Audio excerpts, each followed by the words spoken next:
Welcome to Talk Dirt to Me, where two farmers shatter myths and take on the top issues facing America's farmers. Here's your hosts, Logan and Bobby Lee. What's up, everybody? Yes, another good evening. Another good evening. A little better for you tonight than it was last few nights, I guess, maybe. Man, it is, yeah. Gosh, I always joke around because I've always been one to like not go out of town a lot. And my buddies always kind of make fun of me because they're like, yeah, Logan, don't ever want to go anywhere.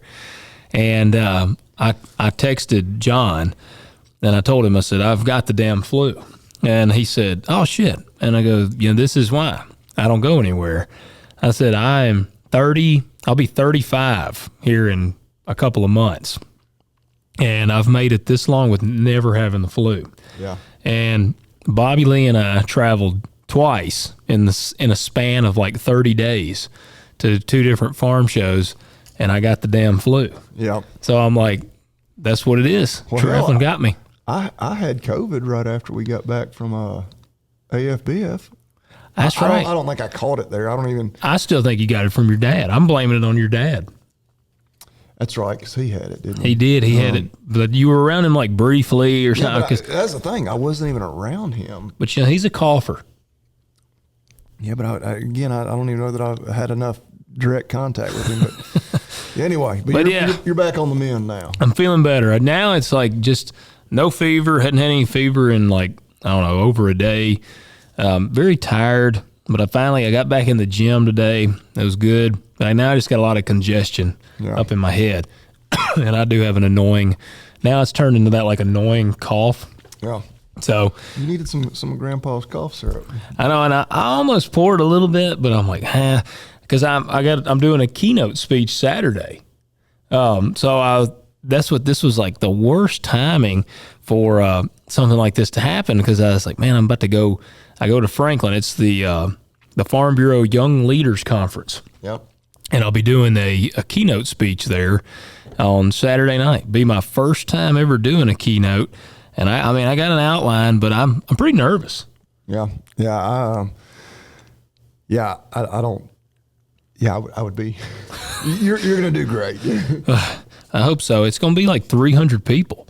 Because I called the guy yesterday. I was just kind of asking him like some questions about it. And he was like, yeah, man, we actually have a huge attendance. Like he said, man, we've been really shocked at how many people are coming. I'm like, all right. And I got a cool kind of point that I'm going to do, but my biggest fear is that I'm going to get up there, because they're like, 30 to 40 minutes. My biggest fear is that I'm going to get up there and I'm going to like run through my outline, and I'm going to look down, it's going to be like 15 minutes. I'm like, oh crap. Yeah. So, which in all honesty, if I cut it short, it ain't that big of a deal. But yeah, that'll be, if you're going, for our listeners, if you're going to be at the Young Leaders Conference in Franklin this weekend, by God, I'm your keynote speaker. So I'll be there. And so before we get too deep in this episode, though, we need to do a couple of things. First, we need you to hit that like button, hit subscribe, comment below, and give us some more love on YouTube, guys. We're sprucing it up. Like I said, I've been constantly tweaking this stuff in and working on our new stuff. We don't have our young blooded producer yet in studio, but we've been working to get this thing set up and nice.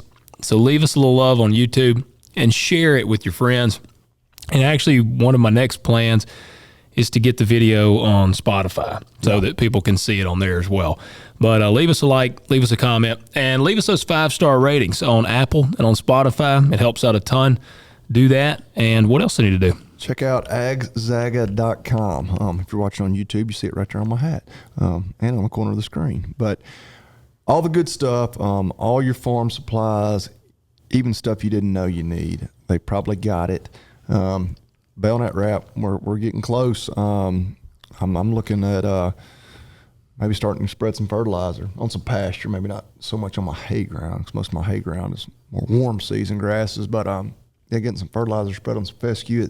It's going to be that time of year, but use the discount code TALKDIRT20, $20 off that $50 minimum order, and free shipping. agzaga.com. That's right. Check them out. Guys, we've got a lot of things to discuss tonight. there's a lot of stuff in the news right now. One of the big, huge ones that we'll get to in a little bit is the Farm Bill 2.0. That's what they're calling it. And first farm bill since when? 2018. Wow. 2018. And they're supposed to do a new farm bill every 5 years. So our people like to look. Well, it's 8 years. It's not, in government terms, like, hell, it ain't that bad. I know, but we're only 3 years late. Like, the bad part about it is we went through COVID. And so, COVID like changed everything. And that's the thing, like the previous farm bill was pre-COVID. And so, you and I both have experienced the changes that happened after COVID.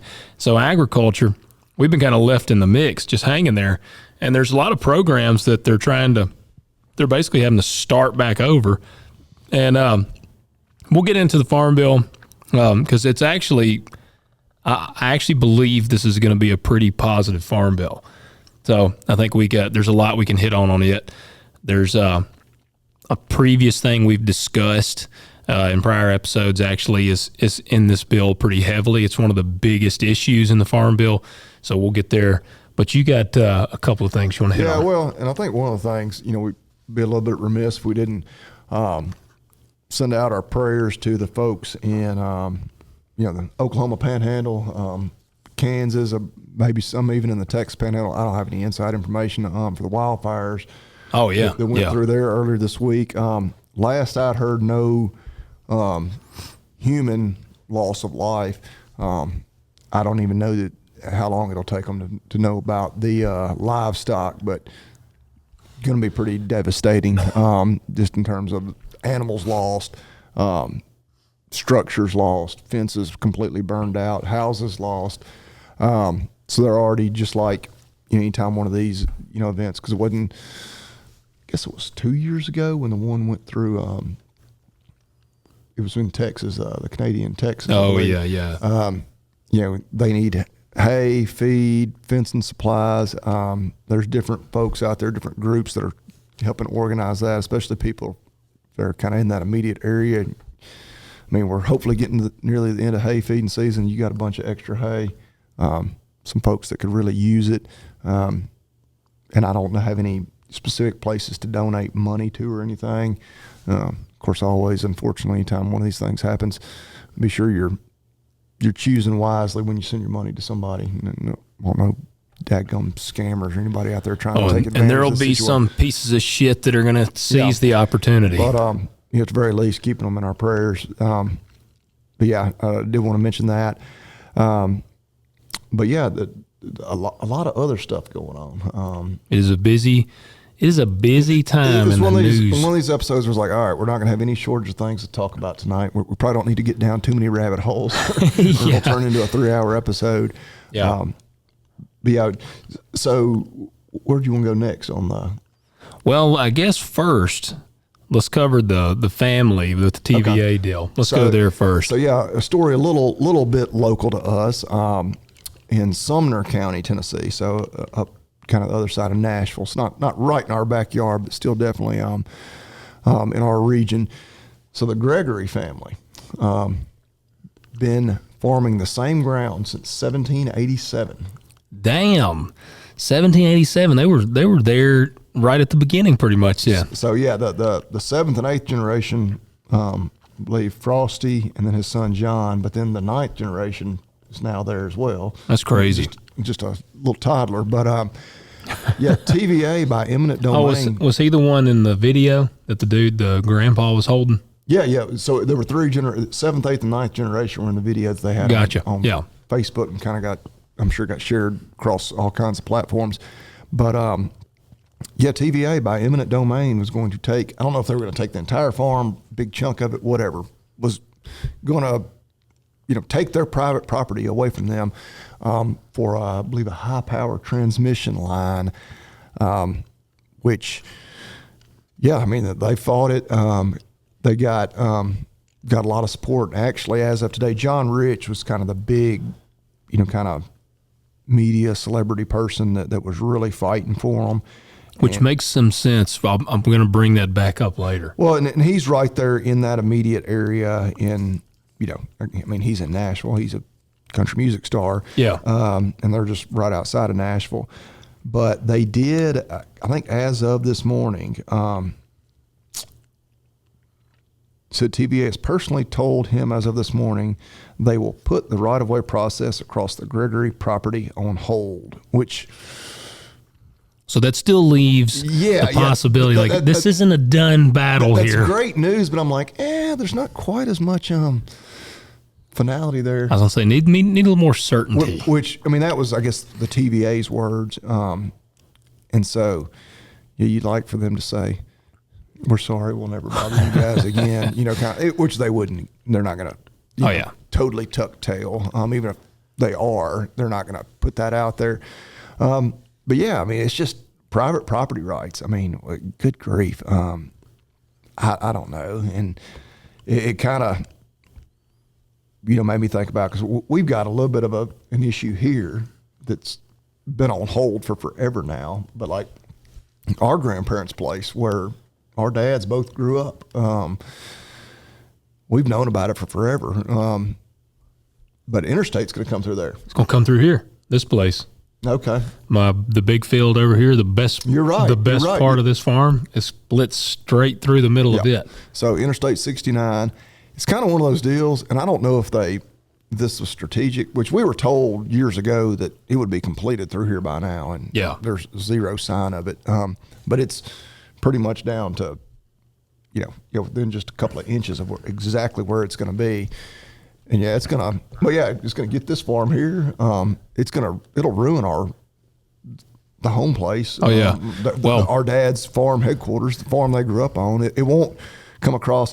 But and again, not trying to take the spotlight off of their issue, but it's kind of with that one though. It's like we've known about it for so long. Whenever it finally does happen, it's gonna kind of be like, well, you're almost not as fired up and mad about it anymore. And I don't think that was their strategy, because I think they really did think that this project would have been moved along a lot faster than it has. But I got to thinking, the last public meeting that I went to on it, I think was like 15 years ago. Like I was barely out of school. Well, so I was real curious because, like I said, it's supposed to split the best part of this farm. And so I did some digging and I did some calling. This was about a year ago. And I called and I found out who to get a hold of. And Tennessee basically has this plan. And it's like if I remember right, it was a 10-year plan. And I-69 was not even on the 10-year plan. Like the guy told me, he said, man, and he actually told me, he said, he pulled up the map. I told him, I said, this place, this is originally supposed to go across my farm, and it's going to go across our grandparents' place, and like all this stuff. And I said, now they've built a subdivision, it's going to go right through the subdivision and all this stuff. And he goes, all right, he said, I'm looking at the map.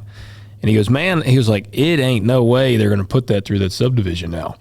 Well, and that's what, I was like, really?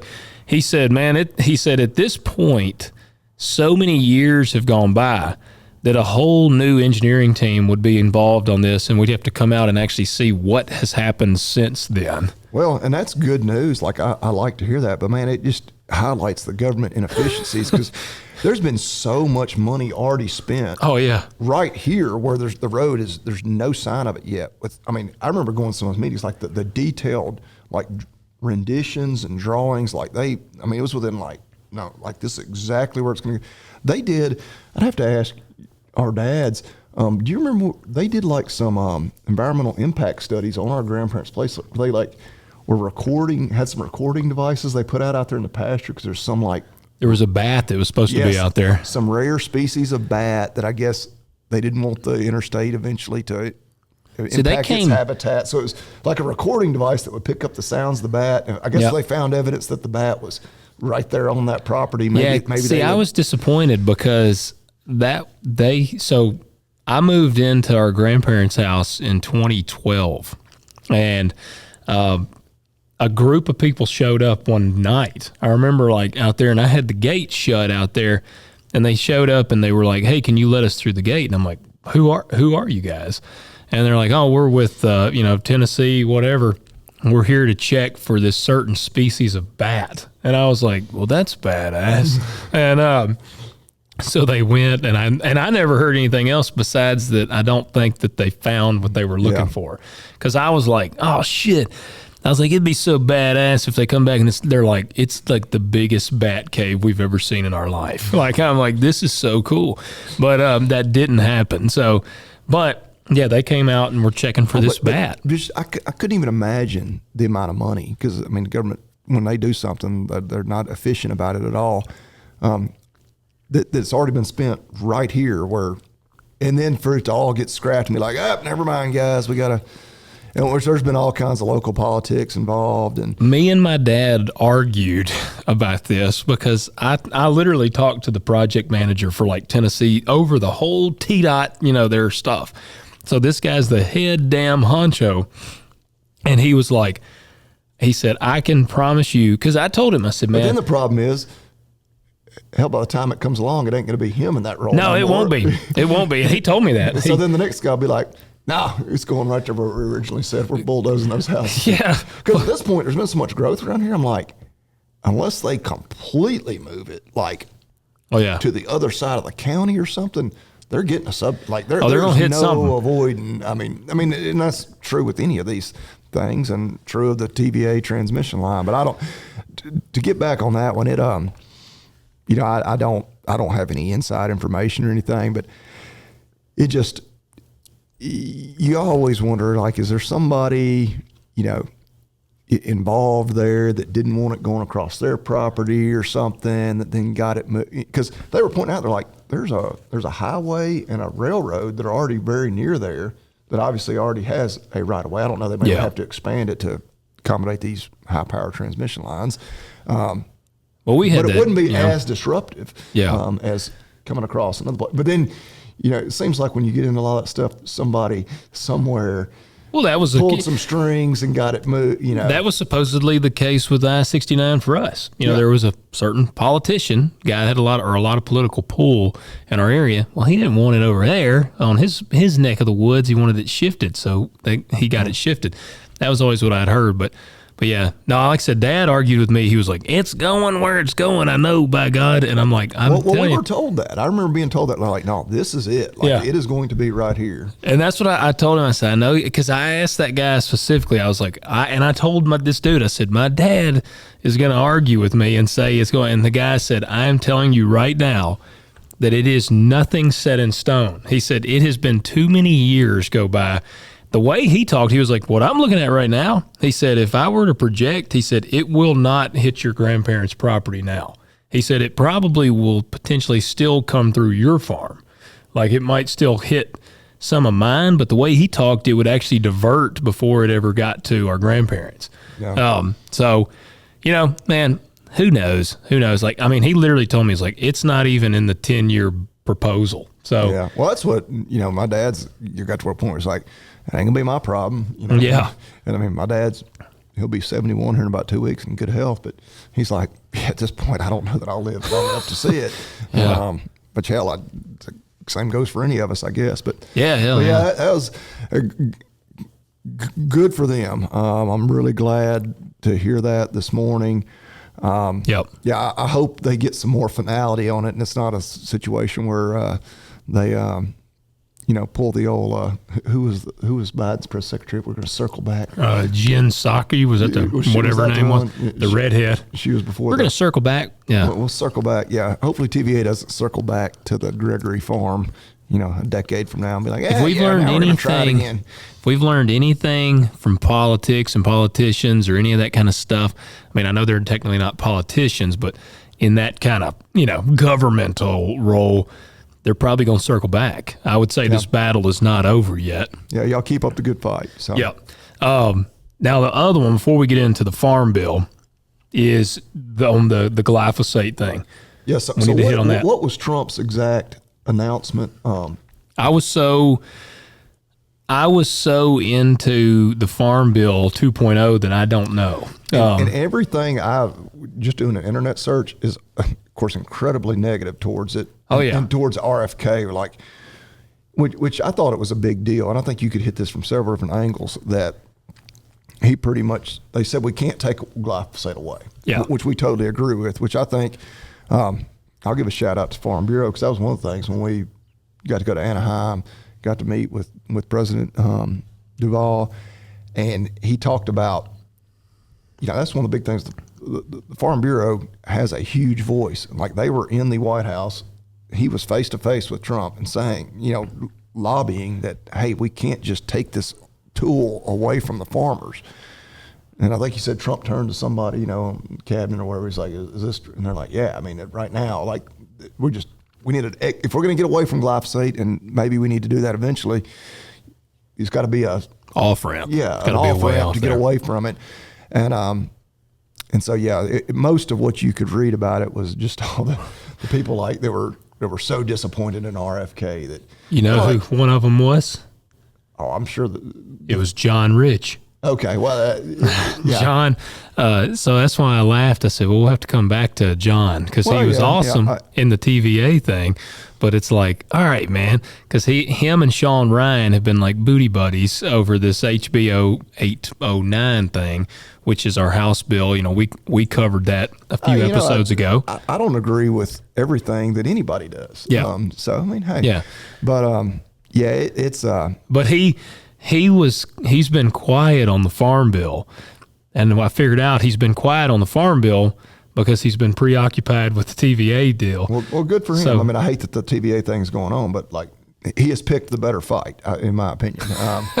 Yeah, I would definitely agree. Now I hope he doesn't get real vocal on the farm bill because they feel like they've got that one. Yeah. On hold. Yeah. But so what exactly? So I know Trump did an executive order or whatever, and it essentially is protection for glyphosate, and then what was it, phosphorus or phosphate or?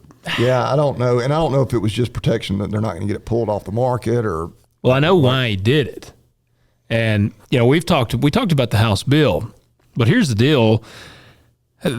What people aren't understanding and what they're not seeing is the big picture here. If we go after Bayer and we go after Roundup, we don't get rid of glyphosate. I've said that many times on here. You're not getting rid of glyphosate. You're going to get rid of Roundup.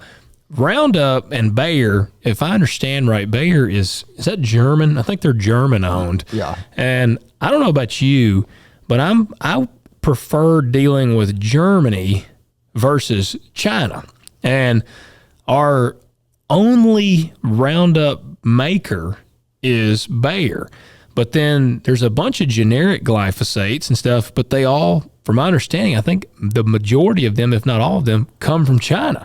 So it's like, if we eliminate or we put so much heat, because Bayer has been talking about potentially just quitting the production of Roundup because they've been getting so much shit. And if we go that route, then China is going to be our main source of glyphosate. And that's concerning. And that's actually kind of, from my understanding, so I talked to one of you mentioned Farm Bureau. I want to give a shout out to our Tennessee Farm Bureau especially. I talked to a friend at the Tennessee Farm Bureau today about the farm bill, and she talked about this a little bit, just briefly. And that's kind of was her thing. It's like, this is actually to try to, we want to protect the chemistry for farmers, but it's also to keep us from being reliant on China for a certain chemical that we have got to have right now in the ag sphere. Yeah, this finally got an article that I didn't have to get through a paywall on. President Donald Trump invoked the Defense Production Act to promote the production of phosphorus and glyphosate. And it went on down here to say, I find that ensuring robust domestic elemental phosphorus mining and United States-based production of glyphosate-based herbicides is central to American economic and national security. That was what Trump said in the order. Without immediate federal action, the United States remains inadequately equipped and vulnerable. And then, of course, it just goes on and on. Yeah, see, because there is Bayer's headquarters in the United States. But every other article is like, Kennedy defends Trump glyphosate order. Maha erupts. Trump order pushes glyphosate production. Roundup chemical hated by Maha. It's all, of course, it's the legacy media. Who they love to. I want to talk about them too tonight. Yeah, that's the thing. And see, I tell you who I don't envy right now, and I wouldn't want to be this guy, and that's RFK, because that man is getting like, he's just getting barbecued on social media. I think giving him props because because his career in the courtroom prior to, I guess, politics, I don't know, he's a Kennedy, he's probably always been in politics, but was really litigating against Roundup, Monsanto, now Bayer, glyphosate in general. And so for him to recognize, like, okay, like that's still my personal feelings on it, but it just can't be done cold turkey. And I got to thinking, people that are just terribly scared of glyphosate, you have an option. Like, you can buy organic and eat organic. Hell, tonight, I don't eat organic. We grilled steaks. I had steak and broccoli, which, may be pretty bland to some people. But the whole Maha thing is not based on getting rid of Roundup or glyphosate. It's really, their whole thing is eat real food. I was going to say, just eat real food. And we could look it up, but there's only a handful, like 10, 12 Roundup ready crops. Yeah. They're out there. Like, it's not that hard to avoid. There's actually no produce that is Roundup ready. Yeah. That don't have Roundup. Now, of course, the really radicals will probably say, well, that steak you ate was from a cow that ate corn and soybean meal and whatever that had, okay, yeah. There wasn't any glyphosate in my steak tonight. Yeah. But quit eating junk. It makes it real easy to avoid, food that had a lot of, again, and that wasn't organic broccoli, but I know damn good and well that broccoli didn't have Roundup sprayed over it because it would have killed it. So I don't know. That's a whole lot about nothing, in my opinion. Like, if you really want to be healthier, it's pretty damn easy. And hell, just eat organic if that's really your thing. And what? If all of a sudden everybody started eating organic but I think it's not everybody. It's a vocal minority. They're really vocal. But if everybody, if it was the majority, well, all of a sudden, all the crop farmers would start growing. We wouldn't have no choice. Non-GMO, organic, no glyphosate, whatever that the market demanded. Like the market will demand what we grow. And so, I don't know. Just because doesn't mean anybody's going to be that didn't want to eat anything that was glyphosate tainted will have to. But I knew there was something. One of our listeners, shout out to my buddy Matt, he texted me, he's like, y'all talking glyphosate tonight? I was like, God, I hope not. Like, I'm so damn tired of talking about glyphosate. But I knew when he was texting me, I was like, there must be something. And that was it. Yeah, that was the big one. But it's like I said, if you really boil it down, it's actually from a national security standpoint. Like, that's what people are like, RFK is sold out. And it's like, well, no, like you said, I kind of appreciate he can kind of see the big picture here. And it's, we don't need to be relying on China for this product, just like we shouldn't be for a lot of things. But that's the big picture of this. Not necessarily, it is beneficial to the farmers, but also it keeps us from depending on China to produce our glyphosate. And to me, that's a sign of a good, intelligent leader when they are willing to reevaluate their opinions or their stances on certain subjects. And I know people say, well, no, he's a sellout.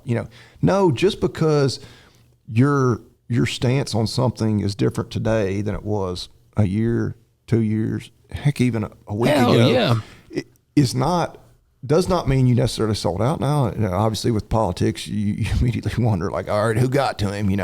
He got a bag of money from Bayer, to go along with it. Whatever.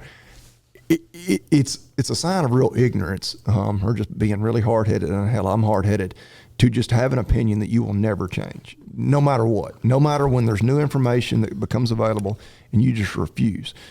No, I would like to think he realized, like, look, after seeing and talking to all these different people, like, we can't just jerk the rug out from under them. Yeah. We can't just take it away overnight and expect y'all figure out how to grow crops and still, provide affordable, food and products, clothing, fiber, everything for the masses when we're in a time when everybody's complain about inflation, how expensive everything is. Yeah, now you want to do something that would literally, increase cost of goods overnight. Yeah. Anyway. Yeah. Well, that may be enough on glyphosate and Trump and RFK. Well, I got a lot of feelings on a lot of that right now. I don't know. We need to do an episode and kind of go down our thoughts on the current political place we're at, because I got a lot of feelings there. But I do want to get into this farm bill. Do you know the technical name of this farm bill? Not like the actual name. No. So it's a pretty cool name. So a lot of people are dubbing it Farm Bill 2.0, but the actual name is the Farm Food and National Security Act of 2026. So they're getting away from, in years prior, the farm bills were really they were almost geared more towards welfare, because a lot of we've talked about before, 70% of the funds went to SNAP and the farm bill. And so they're kind of shifting away from that now, and it's going more to focus on farmers, ag, and the fact that they now recognize that agriculture, they have now, officially recognized it as a part of the national defense of our country. So I'll give you a quick rundown before we get into all the nuts and bolts. Overall, proponents and farmers, not proponents, but just farmers in general and farm groups that represent farmers believe the bill is good. It's actually a good, solid farm bill. As I mentioned, this bill was supposed to have been put into place in 2023. So if you want to, everybody likes to bitch about Trump and the tariffs. You can do that if you want to, but you also need to be bitching about old Sleepy Joe, because that son of a bitch didn't do no farm bill, and he was supposed to. Well, here's a question. Maybe you might not be able to answer it. So does this mean the next one's not due until 2031? Yes. Okay. Yep. So I didn't know if it. Oh, yeah. We're gonna have another one in 2028 because. No, it's 5-year cycles. Yeah. So in reality, we can expect a new farm bill every 8 to 10 years. They're gonna say 5. It's gonna be 8 to 10. The way that it goes, yeah, pretty much, because we can't agree on anything, and the farm bill's not done. It goes Monday for debate. Well, I knew it must not have been completely official, or it would have been even I would have caught that headline, as busy as I've been lately, and I kind of hadn't been as plugged in. But yeah, no, it is. It goes Monday for debate, and there's amendments that'll be put forward. But as it stands right now, another year and a half, it'll maybe be. It's an act of Congress. That would be, yes, truly. Now you're going to enjoy some of this. Let me just see. Let me get it. We'll just go ahead and get into the nut. I will add this. We got 2 good folks on the House Ag Committee that are going to be there, and our boy John Rose, who's now he's running for governor of Tennessee. He is on the House Ag Committee, and then Scott. Damn it, I cannot remember how to say this guy's last name. You pronounce that guy's last name. She told me it. I've never heard it spoken, so She told me it, and I even repeated it, and I got her to repeat it to me again. Scott, I'm sorry. He's a Tennessee boy. Scott Desjardins. You just got to say it like you know what it's supposed to be. It's Scott Desjardins. I think it's Scott Desjardins. I can believe that. I don't know if that's the way I would have pronounced it, but when she spelled it, I said I would have never spelled it that way. But that's Scott Desjardins and John Rose. They're Tennessee guys. I'm sorry, Scott, if you listen and you're like, those motherfuckers can't get my name right. But they are on. Well, politicians ought to do like actors and all right, I'm gonna change my name to John Wayne. Yeah, I'm gonna be like Logan Steele. But yeah, I gotta have a more just easy and strong name. No, you're proud of your name. You want to keep it. So yeah, they should. They ought to change your name. So let me get into this, because there's a lot to this farm bill. And like I said, I like a lot of it. All right. Let me figure out which one I want to start with. I've been gearing up for it. And she gave me a bunch of rundown on it. Are you familiar with the California Prop 12? So is that the one wanting to ban like animal confinement? Well, it's already in place in terms of like in California. Obviously, they have their standards, right? You have to raise them. They're, what do you call it, animal husbandry or whatever. Yep. And so the Prop 12, it means like if you grew cattle that you were going to sell the beef or I couldn't pork, sell it into California. not unless you do it by their confinement standards. And it's like it's retarded standards. Like it'll be yeah. It's been a big issue for a while. I've heard them reference, I say them, multiple people in the ag world, Prop 12 and how problematic it is. Right, and of course California, a couple people live there, and yeah, they're 11% of the pork in our country goes there. Yeah, and so it's like a law that they're passing in California will dictate how hog farmers, which I'm sure there's some hog farms in California, but most of them are in the Midwest and Carolinas and kind of that area, are going to have to completely change the way they do everything, all to satisfy one state. Yeah. So the Farm Bill nullifies that. Yeah. It says that California can say how the animals have to be raised in their state, but they cannot dictate how somebody in another state selling to them has to raise their animals. Well, yeah, because I don't know how that would have worked, and I know we probably just need to move on, but it's like, all right, you just can't have our bacon. Like, suit yourselves. I mean, which obviously, pork producers need that market. That'd be if all of a sudden 11% of the market went away, that'd be a big deal. But I would also think that be a whole lot of people in California would be pretty pissed off when they couldn't have any bacon, at their breakfast, and or when they went to the store that, their California prices that were already astronomical were suddenly 10 times as high because there's only a couple of hog farms in the country that are raising it to their standards.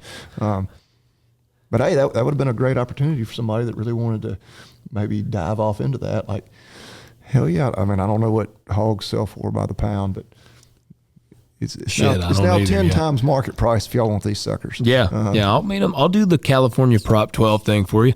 We'll raise them. Logan will sleep in the house with him. And, that's right. Now that would be in confinement. That probably wouldn't. Yeah, that wouldn't meet their standards. They probably need to be even larger space. You'd need to leave them outside where, they'd be in the snow and ice and everything. And a coyote could come and kill them. Yeah. Well, so here's the big thing of what the Farm Bill kind of sets up to do. So again, they got the fancy name for it that I said earlier. People are just calling it Farm Bill 2.0 to simplify it. But the big picture is this. There's three main things that this Farm Bill is aiming to do. Number one is to stabilize farm income. Please, God. And then the other is to strengthen food supply and national security. And the third is to reduce regulatory uncertainty, especially around pesticides and markets. Yeah. So that's the big focus of this bill. Now, I went through, I talked to her for a while, and I went through, she sent me some things to look at. There's a lot of things I like in here. So I'll kind of hit through the high points of it. But we got time. So Title 1 is the commodities. And this would be the big one for row crop guys. The major changes, and it kind of just backs up the one big beautiful bill. They set like higher ARC and PLC floors, which is that is like a guarantee. If the prices go below a certain point, the farmers are kind of guaranteed to get this much for it like that. It's a subsidy thing. It increased that.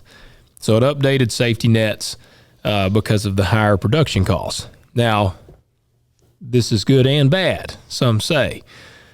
Like this. Yeah, I can see problems there too. But because now with a new floor, people say, well, then the chemical, seed, and fertilizer companies have no reason to lower their prices because now the floor has been raised.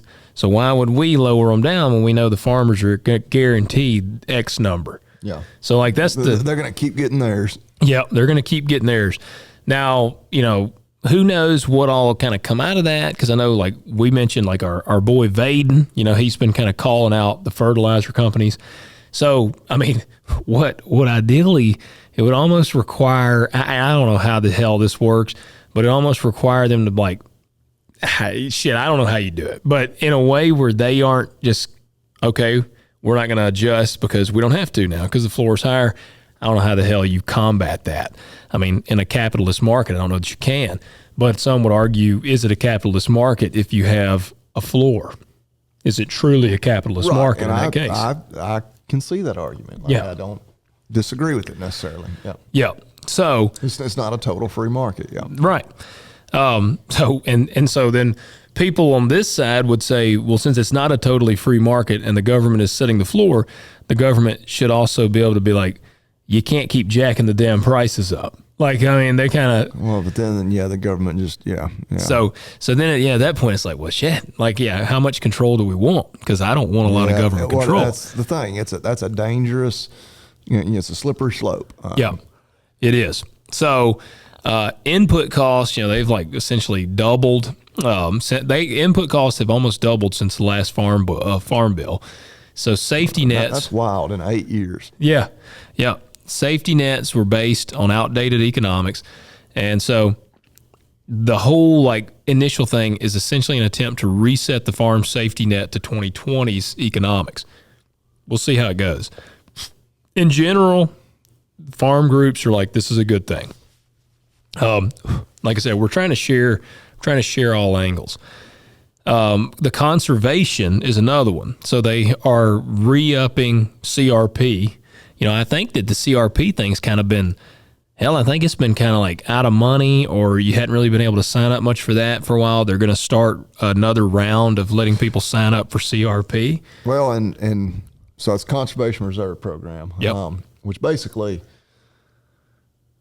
I don't know, you may have a better definition of it than I do. It pays you to lay acres out, basically. Yeah. You have to manage it in a certain way. I think you got to clip it like 2 times a year. Yeah, and which I guess from looking just at the crop side of things right now, if you could all of a sudden get a bunch of acres into CRP, that would take acres out of, row crop production, which we need. Right? We're overproducing, and so if you could divert some of those acres into CRP, that I could see there being multiple benefits to that. Hey, that's we got I think there's when you sign it up, like it's locked up pretty much in CRP. It's about a 10-year contract. They said they have like, I don't know if they'll offer 20. At one time there were 20-year contracts. I think oftentimes they're 10. And they pay you to leave it out. I'll tell you what. Which again goes back to like, why is the government the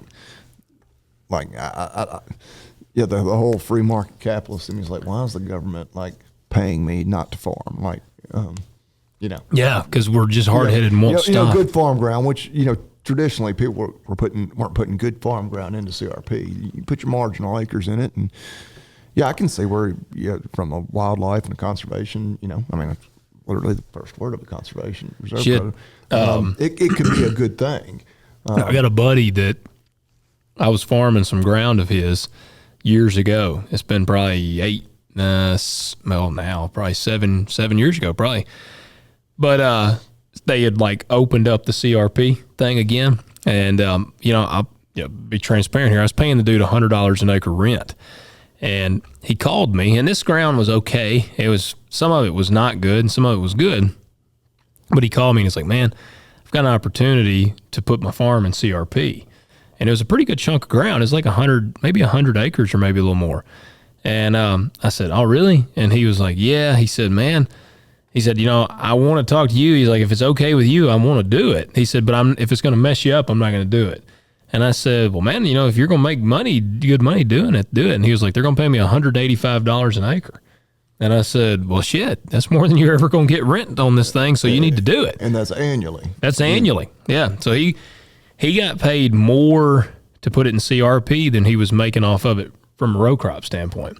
Which did require him to do some work, though. He does have, like I said, he has to bush hog it, I think, twice a year. Does he have to plant it in anything? No, I don't think so. You can just let it. I think you just let it kind of do its thing, but you just you bush hog it twice a year, I guess, so it just doesn't cover up with saplings and like just turn into forest. I wouldn't sure. Again, I've never done anything with that program. Just heard about it. I didn't know if you had to like plant it in like native grasses or anything, like that. Or no, from my understanding, you don't. Cost in getting your cost is just in being sure you pay somebody to clip it a couple times a year. Yep. Okay. Yep. And see, so that's one of the conservation elements of the Farm Bill. Another is, from my understanding, it sounds like they want to expand EQIP programs, which I'm a big fan of the EQIP programs. I've used them quite a bit. I know your brother has used them a lot, and you've probably used, or you've used tape. Have you used EQIP any? Yeah, I use the TAEP every year. No, and I've used some NRCS programs. Now, is that tape that you use, is that the same one you measure your wiener with? I'm beyond, needing to measure it, man. I'm not getting any dick measuring contest. One, I'd probably lose, but two, no. Talking about the TAEP, the Tennessee gotcha. Agriculture Enhancement Program. Actually, speaking of that, I need to finish my paperwork. We got our packets in about a week ago or so. That's another program that I love that we have it, but I'm also like, the libertarian in me is like, which is state money, it's not federal.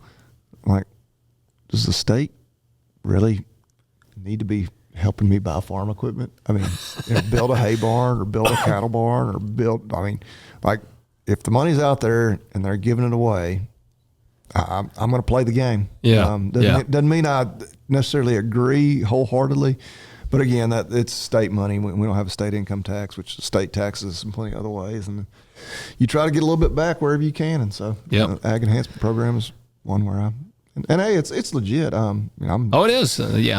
Everything I've ever bought with that, because they'll come out and they'll inspect you. I stay in compliance. Yeah. Well, like I say that. Yeah, for anybody in Tennessee that's not signing up for it, you ought to be. You need to sign up for it. That and I do recommend, like, any of our guys that are row crop guys, do look into EQIP, and not even just row crop guys, cattle. There's a lot of big things that they'll do on the cattle side. Yeah, you got to meet some minimum requirements in terms of number of head, and like I did hay equipment this year. I'm trying to think if I did hay equipment. I did a hay barn. I think the minimum requirement is there. You got to have 100 acres of hay. Yeah. I don't remember all the requirements on the cattle. The cattle's not a huge number, like it's for most folks. I'm honestly surprised you got to have 100 acres of hay. Yeah, that's a pretty good size hay operation. Because on the row crop, I think you got to have like 100 acres of row crop. Yeah, and that's nothing. That's nothing. And no offense to you working less, but like I say, that's. And part of that, the state of Tennessee is so diverse, just from our agriculture. From upper East Tennessee in the mountains to we're way over here in the Delta. 100 acres of row crop is a lot, in some parts of the state.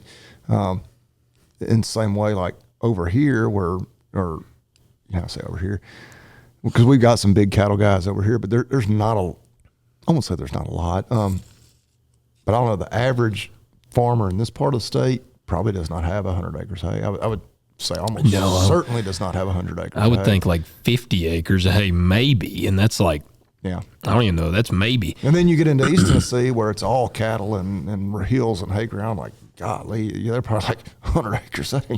Yeah. We do that in a weekend. Yeah. Yeah. Well, so the next big one in the Farm Bill is trade. And the big goal here is just to increase our export competitiveness. So they're wanting to expand our ag export promotion programs. So basically just kind of broadcast what all we have to export and try to essentially draw in other countries interested in buying from us. And then they want to counter foreign market barriers. I'm intrigued to see kind of more on that one because it makes me think about, obviously our biggest market barrier is Brazil. Brazil is like the biggest challenge we have. Well, specifically, you're thinking just about your crops. Yeah, yes. But no, you're right. Yeah, Brazil just, flooding the market with an incredible amount of supply. They are. And so we got them to deal with, but then another is just strengthen global market access. So U.S. Ag, obviously we depend heavily on exports, soybeans especially, and corn is increasingly tied to global markets. So that's kind of their big drive here. They're just really trying to expand our export programs. So I think that sounds like a good deal. Yeah. Yeah, we'll see how long it takes it to get passed and how much they try to do to water it down, amend it, and whatever else. Yeah. Now I'm not holding my breath. I'm glad to hear all this. Yeah. Now here is what's our I guess Steve Cohen. What is he? Is he our representative? He's our congressman. Congressman. Okay. We keep going with Cohen. That faggot. We got the SNAP section, nutrition, part of the Farm Bill. It's the largest spending category in any Farm Bill still. Now and I'm not anti-SNAP, but it being in the Farm Bill still, I mean, it's food, and if you eat, you're involved in agriculture, you hit all the gay hashtags there and whatnot, but still like that, I don't know. What gets me, I guess they got to shove it in somewhere, and so they're like, well, we'll just put it in the Farm Bill. Well, they claim that this is the only way to get the Farm Bill passed. Like, for some reason. To get bipartisan support. Yeah, it's like, if we don't put it in there, because if they put all this other stuff in there, the Democrats will be like, ain't no damn way we're voting for that.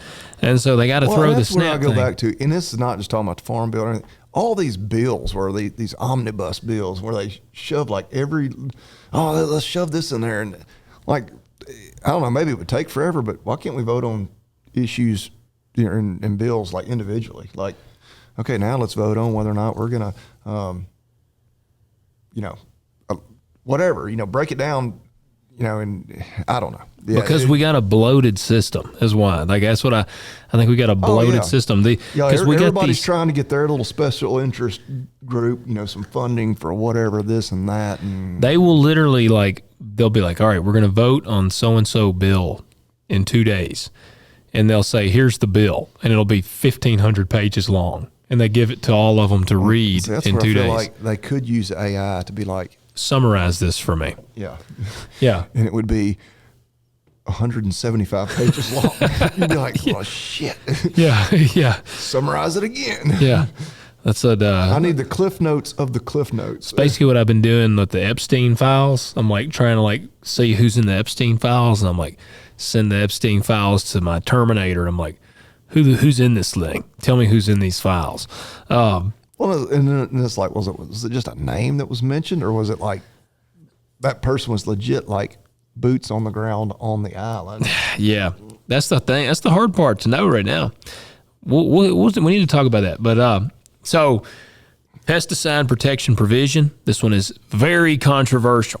This is this one and the Prop 12 are the ones that are really causing people to shit themselves. John Rich might be, now that this TVA smoke is settled, he is probably going to start foaming at the mouth at this one. I'm not hating on you, John. I'm not really a country music guy. I know Save a Horse, Ride a Cowboy. It's a catchy tune, but I'm not a big and rich kind of guy. I don't know. Are you? I don't even think that you don't strike me as a big and rich kind of guy. That song, man, that song's pretty old now. That one was catchy as hell. It was. I was in college. Yeah, you get the girls dancing. And, get them naked. Yeah, that was always the goal. But get them titties flopping. The cocaine flying. I always set lofty goals, and then you didn't always get there. But no, that was a catchy tune. I think he really. I know he recorded a lot of the stuff. I think songwriting was kind of maybe his real niche. But yeah. And I know it got there. Yeah, I have not. That was about the time when I quit listening to country music. I mean, we've talked about it before. There's a few new guys out there that got some good stuff, but that still ain't the shit they play on the radio. I was actually at the barn this morning. We got we're the typical horse barn. We got I'm sure people have it in their cattle barn and stuff too, but got the radio playing. And it's the old you got to twist the dial to find a station. And damn it, there's one of the local country stations comes in better than any other, and it's nothing but gay pop. Oh, it's country. this morning I was down there and I was like, I'm going to like, no, it may be staticky as hell, but I'm finding something else to listen to. This ain't country music, damn it. Yeah. Like, why are they playing this shit? Like, there's good stuff out there they could be playing. Anyway, rant over. You know what I've gotten into here lately? So I'm a metalhead, but when I've been going and lifting lately, before I got the flu, man, I got on an old kick, but it wasn't country and it wasn't metal. Some old rap. I was going to some old Memphis, good old Memphis rap, man. Some Project Pat, some 3-6 Mafia, Gangsta Black. I was jamming, man, South Parkway, that song. I know you know it's South Parkway. I was like blasting that. And I had put up a video or something, I think doing bench or squats. And I had South Parkway blasting in the video. And my buddy Jared actually responded. And he was like, what in the hell are you listening to? And he was like, is that some Big Schmo you're listening to or something? I was like, bruh. I was like, dude, this is some Gangsta Black, man. I'm like, have you not ever heard of this guy? And he's like, I have no idea who that is. Which he's not from Tennessee, but I'm like, dude, you got a whole world. So I sent him like a list of like Tennessee, Memphis rap. Did you ever hear of Fraser Boy? Oh yeah. Yeah. See, this is kind of funny and off subject, and here we go down a rabbit hole, but one of the ophthalmologists at the vet school, this guy was brilliant. He was probably the whitest dude you would ever meet. You know, he may have even been there when my dad was there. So I'm trying to think, like 17 to 20 years ago when I was in school, he was probably in his 60s, maybe 70. Dr. Ward, but he was from Fraser, which is, you know, kind of a suburb of Memphis. And for some reason, like, he was like, I was Googling the other day because he was like, you know, it was like the introductory lecture when he's like telling us who he is. It was like when you Google like Fraser or whatever, like Fraser Boy came up. So like literally the whitest dude you've ever seen, like the first like slide on his PowerPoint is like Fraser Boy. But yeah, Dr. Ward, yeah, I think Fraser's changed a lot since you left there. I don't think you got a lot in common with Fraser Boy. Yeah. No, but yeah, man, that was some good time in rap music back then. That was probably about the last time I listened to rap music. I can't get into any other rap. I mean, literally, Project Pat now is like a gospel singer. Really? Yeah. I mean, good for him. Yeah. I mean, I think he got saved, and I think he's singing like gospel music now. But man, we're really going down a rabbit hole. Oh gosh, what was the name of that guy? I don't get to Memphis very often. I really don't get to Grizzlies games very often. But we were at a Grizzlies game, and Juicy J. No, it was a guy. Oh, I'll think of it here in a second. But they like introduced him. He was down there courtside. Play a fly? No, this was like a really recent guy. Oh, gotcha. But he's a rapper? Yeah. But his name would like just crack me up. And then I got to looking him up. He's like a Muslim. I'm like, he's from South Memphis. He ain't no damn Muslim. All them dudes call themselves Muslims now for some reason. Yeah, whatever. Which, you know, 3-6 Mafia were supposed to be satanic. Hence the 3-6 Mafia. Yeah. You know, I didn't realize that for a long time. I never put that together. I always just was like, 3-6 Mafia. And like, did you ever listen to, I got to say this carefully on air, Koopsta Nika? Did you ever listen to him? No. He was. I mean, not that I know of. He was briefly in 3-6 Mafia. If you want to look him up, it's KOOPSTA KNICCA. But he has some crazy ass songs. One of them's called Torture Chamber. And I was like, when I was lifting the other day and that one came on, I forgot how nuts some of them songs were. He's talking about like chopping people up in his torture chamber. Good Lord. And I'm like, good God almighty. And he's like a Memphis rapper. And actually back in my old acting days, he was with the same agent as me. She was his agent. Here's the one that was there that night. Moneybag Yo.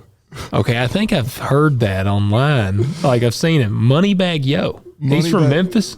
Yeah. It like, of course, I had never heard of him. And then I looked him up like after we got home from the game. I was like, he's not a Muslim. Like this is like, I mean, I'm not, you know, totally up on all the Muslim like laws and whatnot, but I'm like, I don't think that really jives with like the rap culture, you know, that well. All right, that's one thing I've never gotten, because I don't think Muslims are cool with, like, aren't they like super strict, like like, you know, man, we're gonna offend some Muslims here. I don't know that we got a very large Muslim audience, but like Dan will be happy. Dan, yes, you'll appreciate our Muslim attack, but like, you know, in Sharia law, like, isn't that like, you know, they beat the hell out of the women if they like do anything, and they can't dress. Women are like subhuman to them. Yeah, they're like third class They appreciate citizens. their goats a hell of a lot more than they appreciate their women. So like, yeah, I've never understood the whole, like, because you see a lot of like rappers and even athletes that become Muslim. Yeah, it said in 2008 he converted to Islam. Hell, Muhammad Ali is the same way.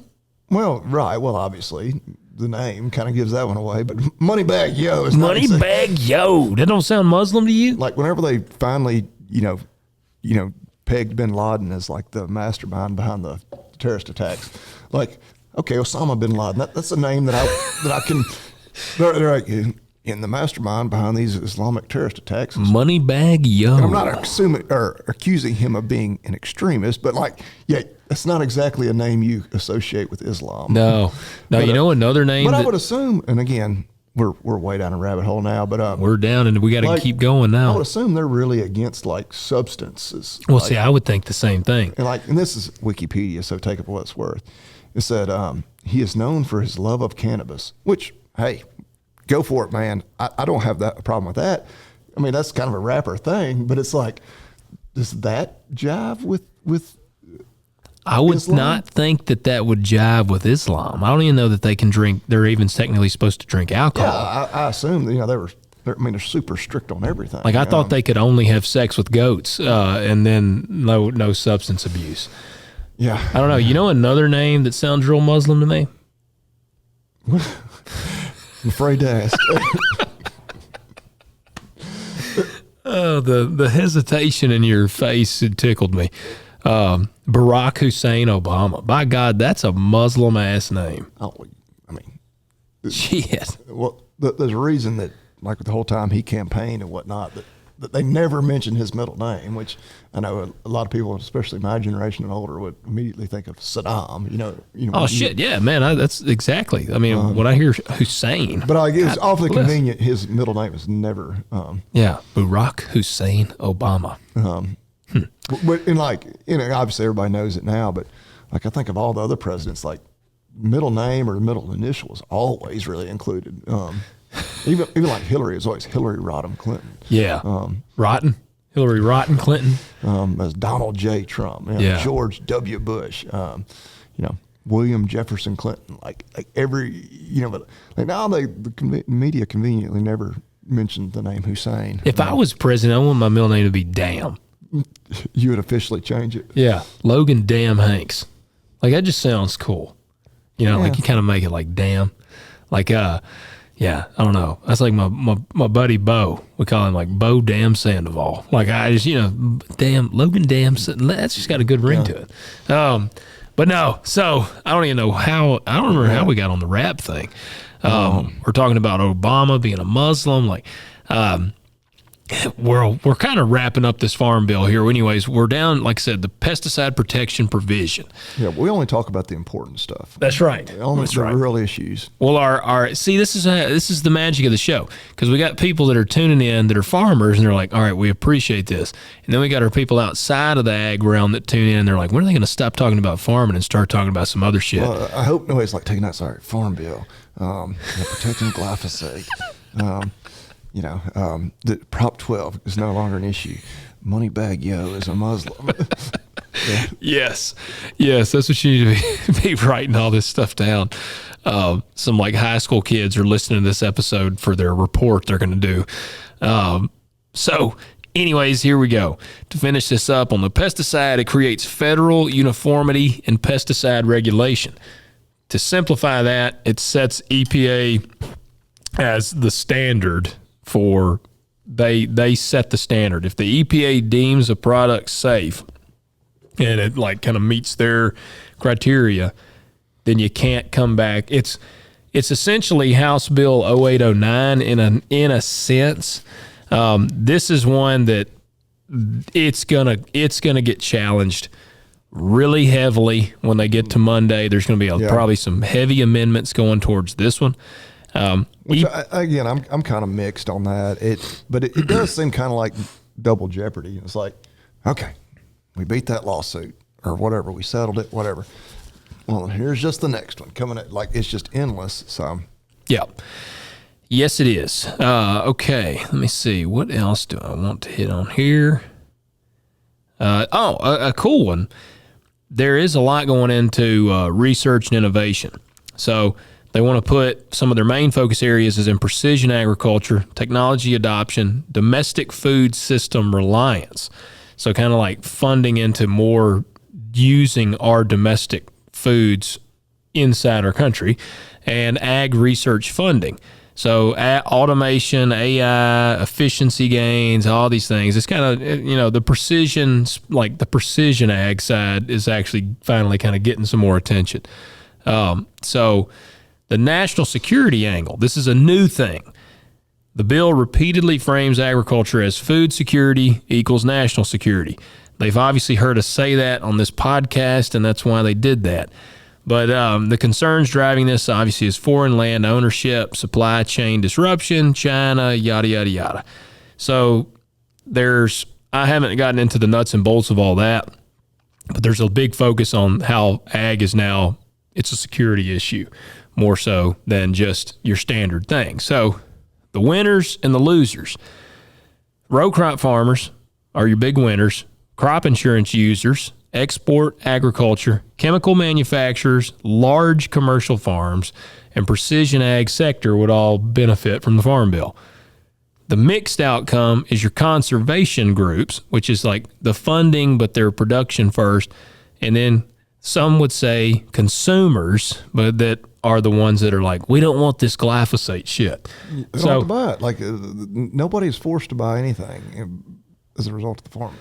That's right. The people that are against that are not going to like the Farm Bill are going to be the ones that, honestly, they're anti-pesticide, or they're kind of basically anti-animal husbandry as well. Like it's going to be your people that don't like any sort of. It's going to be your PETA folks and your food babes. They're going to be the ones that are not going to like this bill, because it protects the chemical stuff and it tries to bust up the Prop 12 out of California. Yeah. And there's a lot of people that would love to see Prop 12 like nationwide. The problem with that is it's never going to, like we've mentioned before, it won't stop. If they get Prop 12, say it were to go widespread, that's just a stepping stone. Like it would just get worse. There's a lot of those crazy radicals. They'd like to eliminate animal agriculture altogether. That's right. They're idiots, but they're out there. Yeah, there's no shortage of them. So, I don't know.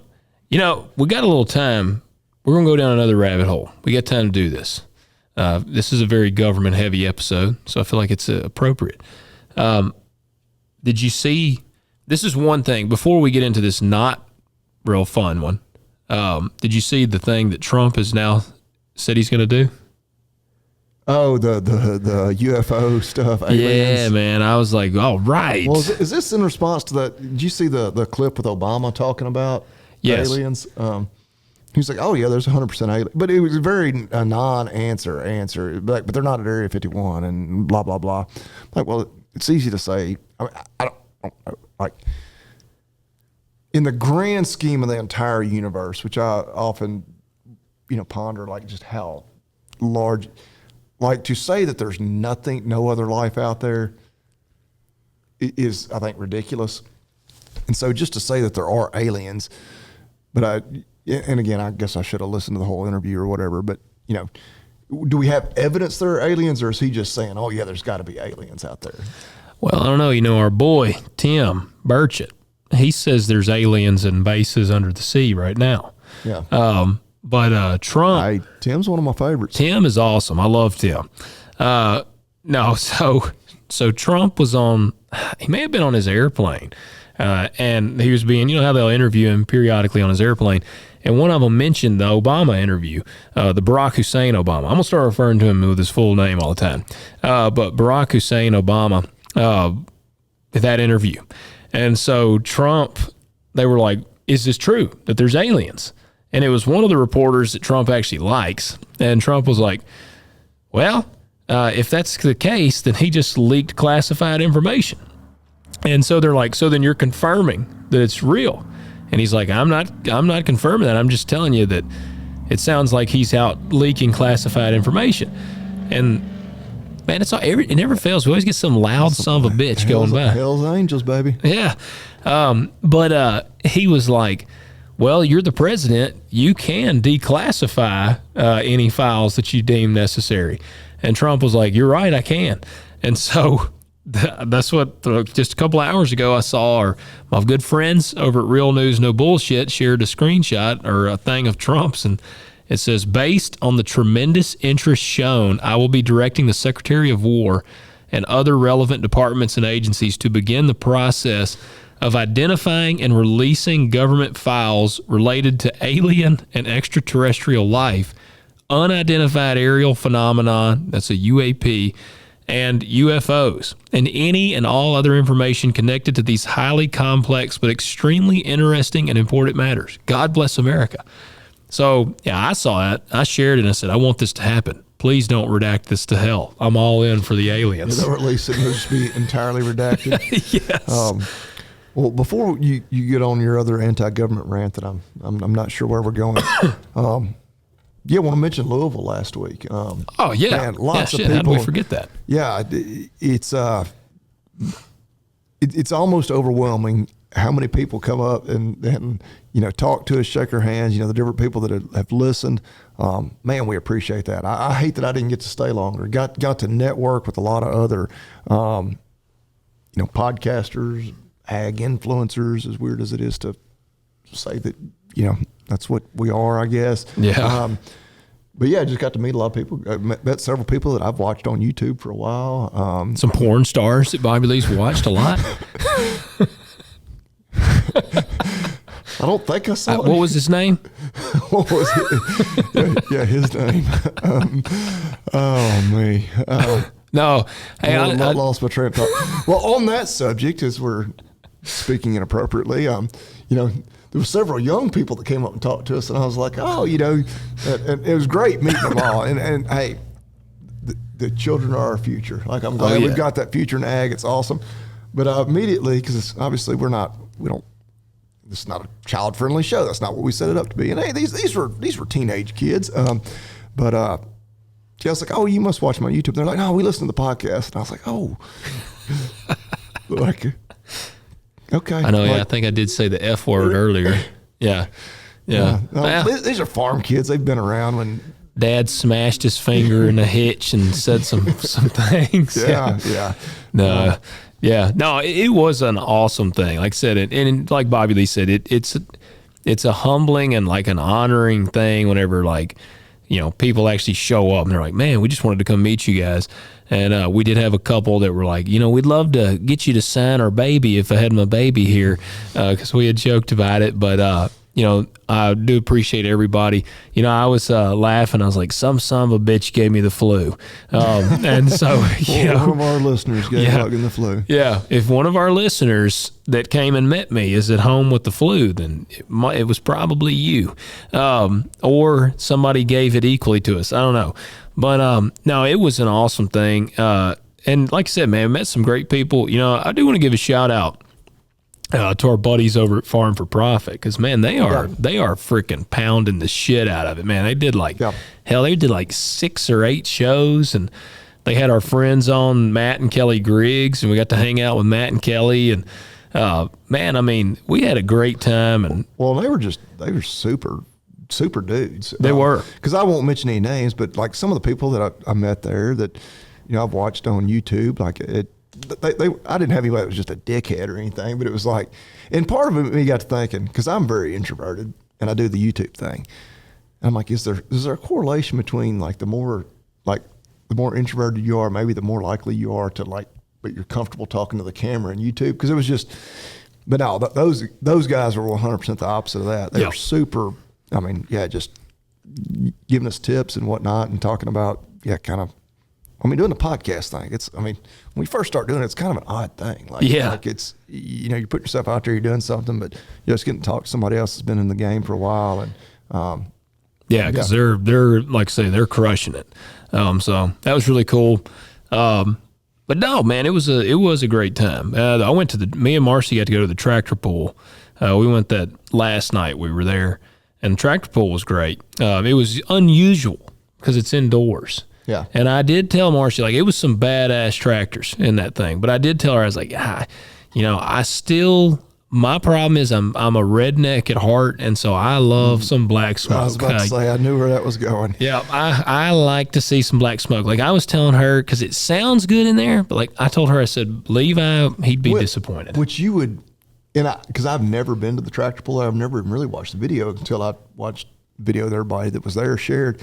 And it was pretty neat how they had the exhaust system set up to where it would, but it made sense. I was like, because after the first couple of runs, you probably wouldn't be able to see shit. Shit, yeah. And after a few of them, you'd be like, I don't even know where in the hell I am, because you'd be like, you might as well be snorting some shit up in there. You probably, carbon monoxide. You'd probably all be dead. But that's a good point. Which that's what. Shout out to our buddies Matt and Kelly Griggs. We hung out with them. Matt was like, I refuse to go to an indoor tractor pull. And I was like, well, I've never been to an indoor tractor pull, but I didn't, unfortunately wasn't in town long enough to see. That's what there. I was like, I gotta go. If I had stayed another night, right, and if we get back up there next year, like I'm gonna have to go. You gotta go. I mean, and it's the world champion tractor pull. Like these are the baddest tractors. They're the baddest of the bad. And I mean, it needs to be in a bigger arena, in my opinion, too. Yeah, because it's like they were literally like a full pull. They were running up on the sand pile. Yeah, you had to run up on the sand, because they actually had talked about trying to, how can we shift this around to try to gain a little bit more space, and because the tractors were bad to the bone. But like I said, well, Freedom Hall, it's a pretty old building at this point. You really need it to be in like I don't know, one of these, real super domes, like, like where they play actual football in. But that's an old basketball arena, and for them to do a tractor pull in there is actually a pretty damn, no small feat for them to be able to do that. Yeah. Well, and I really enjoyed Louisville. It was about a 5-hour drive, a little over 5, and I'll tell you one of the cool. We had a little of the George T. Stagg. I know, yeah. Bobby Lee shocked me, man. I got back to the table, and he had a drink waiting on me there, and he had some of the good old GTS, man. I didn't even know, it like shocked me. And actually, that was the hottest one I've ever had, because mine at the house was 137 proof, and that one I think they said was 140. 142, I think. 142, yeah. Mm-hmm. It was good. Hey, I had a pounding headache, so I drank about half of it, and I think you just shot it or something. Well, I sipped on it a little bit. That was the last they had in the bar. Yeah. And so I was like, well, I got to let Logan have it. Like, this is his, all-time favorite. But they had Stagg Jr., so I got the Stagg Jr. Now, it's good, too. Yeah. Yeah, it's good, too. And it's pretty hot. But I'll give a shout-out, too, to something really cool. So I've got a home gym. And so I haven't been able to go to a gym. I haven't been to a gym in a long time. And Marcy and I, my wife, she's more consistent than I am. And she was like, so what's the plan? The hotel have a gym? And I'm in the middle of benchuary. So I have to have I got to have free weights and everything. And I said, I don't know, look and see. And so she looked up the hotel gym, and it was like a treadmill. I don't even know if they had a treadmill. It was like a bench that you could adjust, and maybe like 2 kettlebells. And I'm like, well, that ain't going to work. And there was a Planet Fitness like 4 minutes away. And then there was a factory gym. It was called The Factory. And it was like 6 minutes away. Well, I know Planet Fitness. I've heard how gay it is. And the factory gym, I looked it up, and it was like the most hardcore gym in Louisville since 1984. And I was like, this already sounds awesome. And so we went there, and I knew I was in a good place. We walk in, and it's in like an old factory. And you go in. It was an old-ass dude working the front desk. He didn't even know hardly how to put the card in. Like, he had to type in the shit. And he was like, going in, there's locker rooms here, there. I walk in, and above the door in there is a picture of Arnold in his prime, and he's autographed it, and he's like, "The factory gym is the best," or something, Arnold Schwarzenegger. And I was like, hell yeah. Like, well, I am in the right place. And it was like just such a badass gym. Like, it had all kinds of old machines, and like all the weights were the steel plates, and they were all, you could tell, like super heavily used. And I mean, like, I'm a fairly strong guy. I'm not a jacked guy, but like every person in there, it wasn't a ton of people because we went at like 7 in the morning or 6:45 in the morning. But like every bastard in there was like jacked, and like even the women were jacked. And I was like, this is a badass gym. So I got to give a shout out. If you're in the Louisville area, you want to go pump some iron, you need to go by the factory. That place is badass. Oh. I think it was like $10 for like a day pass. So, I mean, it wasn't that bad. Yeah. But I was really impressed with that. But hell, I ain't going to go down we've had a happy run here. I'm not going to go down the non-happy government chat. We'll save that one for next episode because it's a real shitty, just awful topic. So I'll wait till next week. All right, damn. Yeah, it's like so terrible. Bobby Lee might drive off into a tree on the way home. I feel like we've already ended on a sad note. I'm dreading next week. Oh man, but I do got to hit because I told people I would talk about this as well. So I do got to mention I almost mentioned the name. Now, for our listeners that have been listening for a while, you know the name. I don't know if there's any legality things. I'm not supposed to mention the name, but, I did an interview. I put up a video today, and I just said I would talk about it tonight. So I did an interview with the big league of Legacy Media. Is that what you call them? Legacy Media? Yeah. Okay. A really big newspaper, basically. You could say that. I mean, I guess everything's online now, but yeah. That was their, originally, I guess they were a big, huge newspaper, and now they're all digital. Big, huge newspaper in a town that you went on your honeymoon in. Yeah, just the Big Apple, It wasn't the Post. It wasn't the Post. They do have they like books and authors. Yeah, bestseller list. Yeah. But, so they had asked me back, I think it was in December, actually, when they reached out to me about doing an interview. And so I was like, yeah, sure. And it was super like quick. Like they were like, hey, they messaged me, I think that morning on Instagram and asked if I'd do an interview that afternoon. I said, yeah, sure.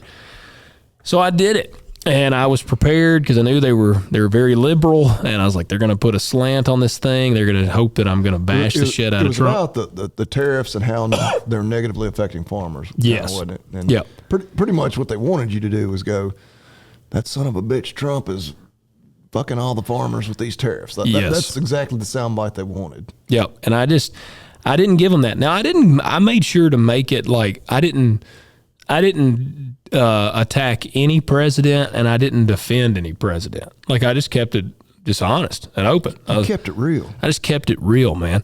And so like that's the thing that frustrated me. Like actually the interview went really good. And like a moron, because we did a digital one, and I thought about this afterwards. I was like, I should have freaking, you can screen record like on your Mac. I was like, damn it, why didn't I just screen record this? I didn't. So I don't have the interview, and we did it. And again, I was really strategic. I even kind of shit on the whole political divide. I was like, part of the problem is we got all these people that are so split politically. They hate this person for being that way. This person hates this person for being that way. Like, I was like, that's killing us, tearing us apart. So I said all that. Which I would say is pretty much everybody would have to agree with that. Yeah, I would think. And when we got done, she kind of dropped a subtle hint to me when we finished the interview. She was like, all right, that was good. She goes, now I'm going to go ahead and tell you that we may not even use this interview because... Wait a second. Could you read this script? Donald Trump is a sorry bastard. Yeah. They should be like, there we go. Yeah. There we go. Thank you, Logan. It'll be up next week. But yeah, she was kind of letting me know, like, all right, she's like, we may not be able to use this. It's kind of like, all right, we tried to get a new farmer. We got to call up that one token Democrat farmer we've got in BFE, Iowa.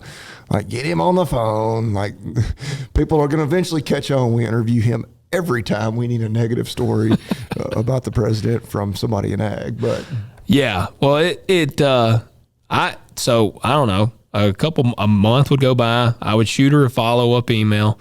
I'd be like, hey, just checking in, seeing what the update is.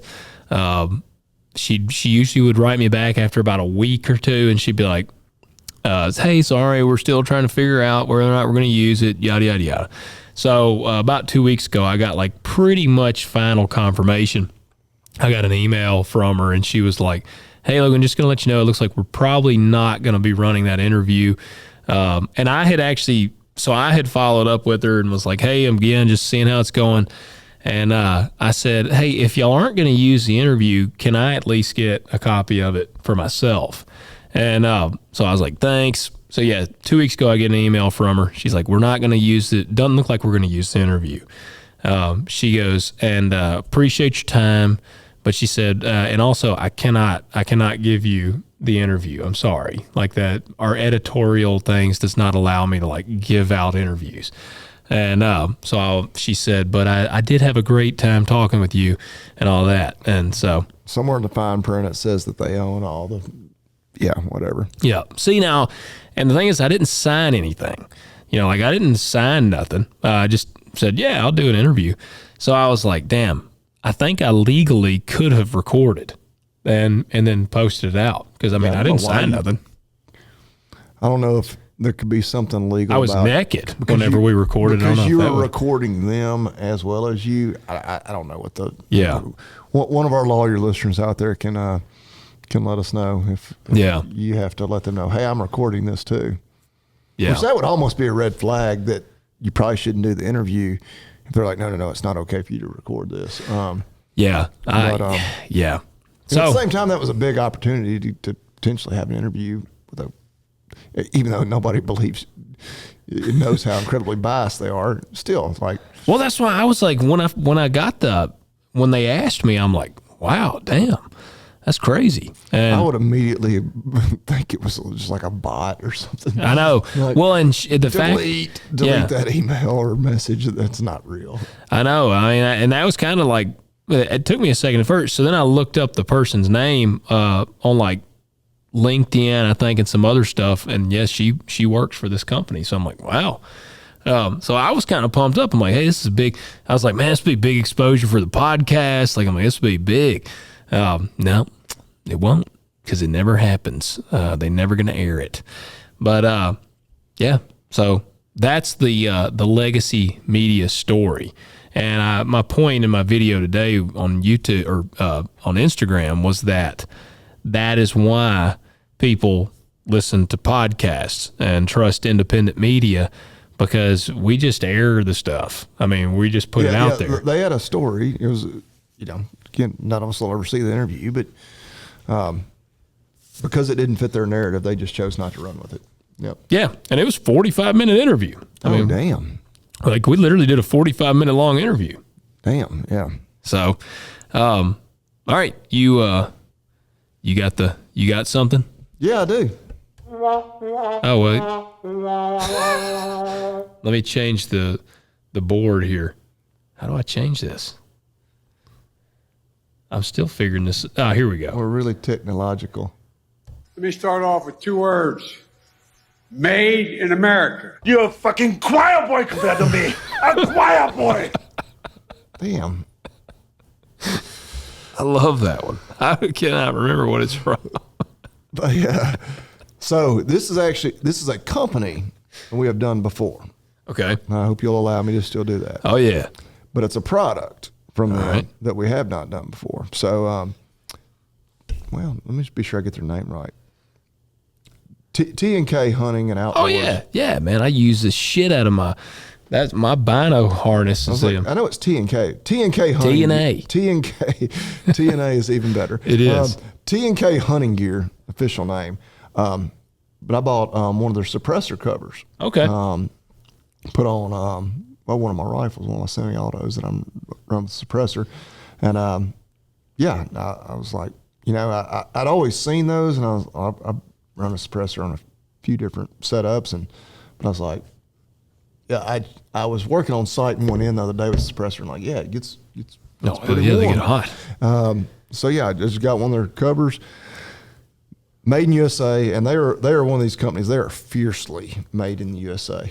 They're right up there with, I put them with like Kafaru and Montana Knife Company. Some of them that like, no, like we are, like they will not make something that is not made in the USA. Like it's not like some of these companies where it's like some of our products made in the USA, but if we have to outsource some other stuff overseas, we will. Like no, like they are dedicated to it, veteran owned. Yeah, I'll say they're awesome. I know I've got one of their big duffel bags. I've got their bino harness. The bino harness is awesome. Yeah, I've got some of the accessories like that attach to the bino harness. Suppressor cover. Just got that in, got it put on there. Of course, you get them to the specific length of your suppressor, and they fit really good. Excited to have that to use going forward. But yeah, T&K hunting gear. Check them out. Yeah, they are good. And I like the fact, one of the things that they do, they're one of those awesome companies that like if somebody writes them like a stupid ass review, they'll like call them out on it. It won't even be a review. It'll just be somebody sending them a message, be like, I found the same thing on BashPro.com for half the price. And they will literally rip them to shreds. They will. I love it. Well, yeah, that's not the same thing. It's a similar product, but it's made in China by some kid working for slave wages, and I'm paying real Americans to stitch and sew everything in my shop. Yeah. And yeah. I love that. Yeah, I do too. Yeah, that is like one of my favorites. I love companies that just will give it right back. I mean, so Wendy's has one of the best like Twitters. You know, they'll do that. Twitters. I feel like an old person now. Another one, it may be Frontier Coffee Company. Yeah, they're great. Yeah, they're very good. They'll call people out because they're like hardcore conservative. They'll call people a fag. Like, I mean, they just... Well, they're hardcore conservative. So people will get mad about that. They'll be like, I'm never buying from you again. They'll be like, they'll like screenshot it or whatever. And I was like, we'd like literally searched our customer database and you've never bought anything from us. Yes, I love that. Like, what are you even doing here? Like, or you just hate following us on social media so you can message us when we post something you don't agree with, say you won't do business with us. Yes. You never have. Yeah, I like that. I like that a lot. So no, T&K is awesome. Like I said, yeah, I got their bino harness, and it's a sweet bino harness. I've seen their suppressor covers, and those look pretty awesome. I've got a duffel and suppressor cover. I actually, maybe last year for my dad's birthday or maybe Father's Day, rifle case, all kinds of. You should check them out. T&K Hunting Gear. Go check them out. Made in USA. You won't regret it. Guys, we do appreciate y'all tuning in. Keep helping us push this envelope, guys. We want to continue to grow the show. And we ask that you leave us those ratings, 5 stars on Apple, on Spotify. And if you're watching this on YouTube, then please hit that like button, hit subscribe. And hey, if you're listening on Spotify and Apple, hit the follow button on there. That helps also. If we can, show like, hey, yeah, look at how many followers we have here. That's always good. So hit the follow and comment below on YouTube and let us know what you think. Comment to us on Spotify. That seems to be the big thing. And guys, go to talkdirtpodcast.com, go to contact page, and submit your questions on there. We love questions. It's one of our favorite things to do is some Q&A episodes. So do that. And what else? Yeah, agzaga.com. Check them out. Fill up your shopping cart. TalkDirt20 is the discount code to use at checkout. That'll be $20 off that $50 minimum order and free shipping. Yep. All right, guys. We appreciate y'all, and we will catch y'all next time. See you next week. You've been listening to Talk Dirt to Me with your hosts, Logan and Bobby Lee. If you enjoyed this episode, we ask that you subscribe and leave a review, and we'll catch you next time.